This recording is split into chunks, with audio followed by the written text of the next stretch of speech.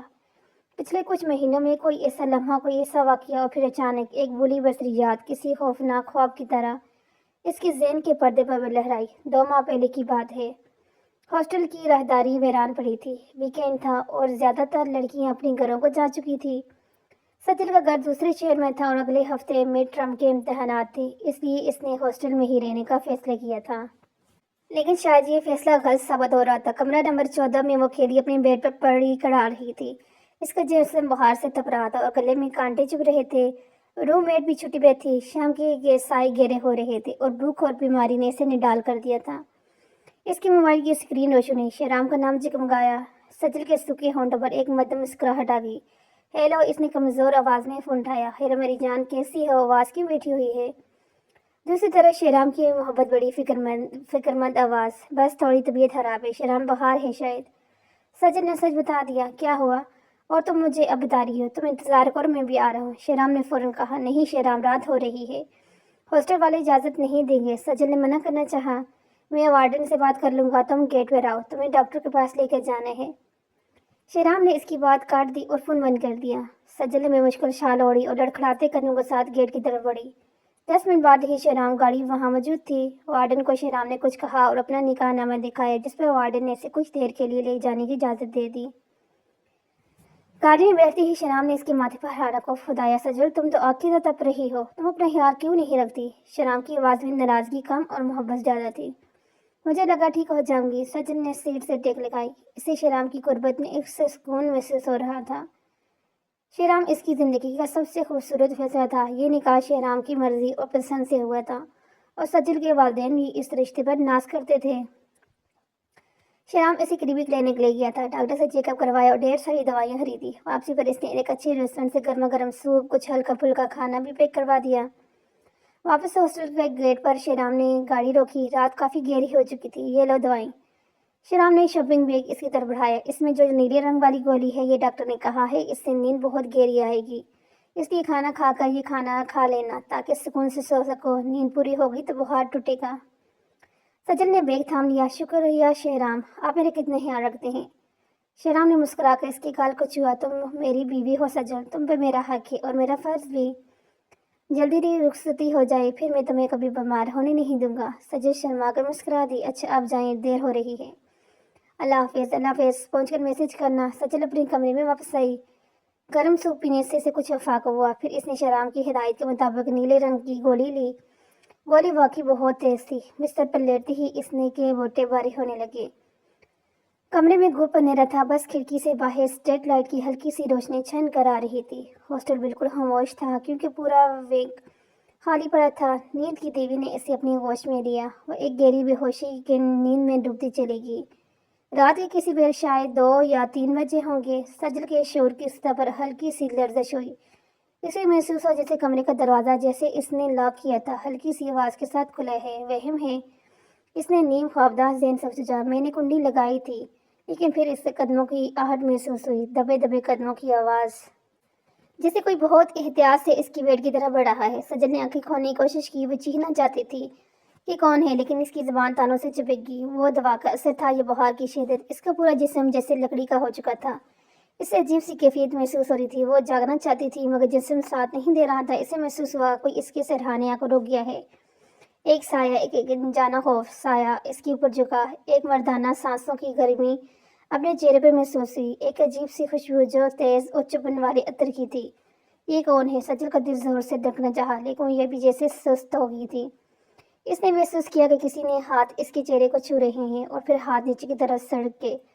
سجل نے پوری طاقت لگا کر اپنی انگلی ہلانے کی کوشش کی، آنکھیں کھولنے کی کوشش کی، لیکن اس کی پلکیں منووزن ہو چکی تھی۔ اسے بس دھندلا سائے دکھائی دے رہا تھا۔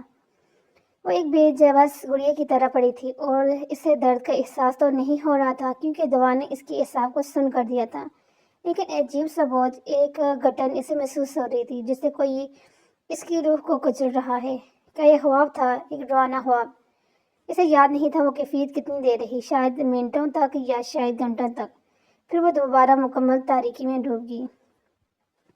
اگلی صبح جب وہ اٹھی تو اس کا سر بھاری تھا اور جسم ٹوٹ رہا تھا۔ اس نے اسے بخار کیسے سمجھا؟ اس نے دروازے کی طرف دیکھا، وہ بند تھا۔ ضرور کوئی وہم تھا یا شاید کوئی خواب۔ اس نے خود کو تسلی دی، دروازہ تو لاکھ ہی اندر کون آ سکتے ہیں۔ اس نے اس واقعے کو نظر انداز کر دیا، دوا کے نشے کا اثر سمجھ کر بلا دیا، اور اب اسے یقین ہو گیا تھا کہ وہ خواب نہیں تھا۔ سجل نے وحشت سے اپنی آنکھیں کھولی۔ اس بند کمرے میں وہ اس رات کو یاد کر کے کانپ اٹھی۔ اس کے رونگٹے کھڑے ہو گئے تھے۔ یا خدایا، اس رات واقعی کوئی آیا تھا۔ وہ پھٹی پھٹی آنکھوں سے حلامیں گھورنے لگی۔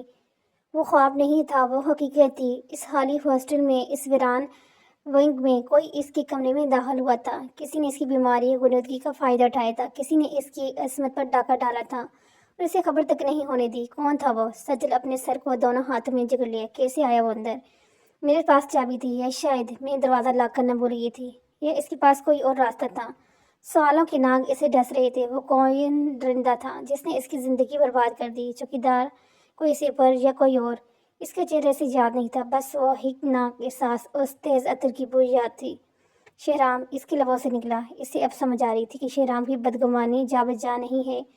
شہرام کے لیے تو یہ ایک کھلا دھوکہ تھا۔ اسے کیا معلوم تھا کہ اس کے سجل نے کے ساتھ کیا بیتی ہے، لیکن وہ شہرام کو کیسے یقین دلائے گی؟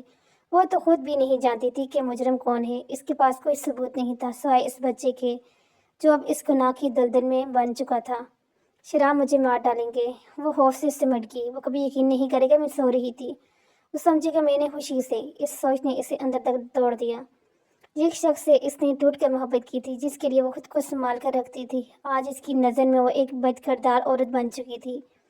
وہ اٹھی اور لڑکھڑاتی ہوئی ڈریسنگ ٹیبل کے سامنے آئی۔ آئینے میں اپنا عکس دیکھا، بکھرے ہوئے بال، سوجی ہوئی آنکھیں، پھیلا چہرہ۔ یہ میں نہیں ہوں، یہ میری قسمت نہیں ہو سکتی۔ وہ آئینے سے مہات ہوئی، مگر حقیقت خوفناک تھی، اور اس پیٹ میں پرورش پاتی حقیقت اس سے بھی زیادہ تلخ تھی۔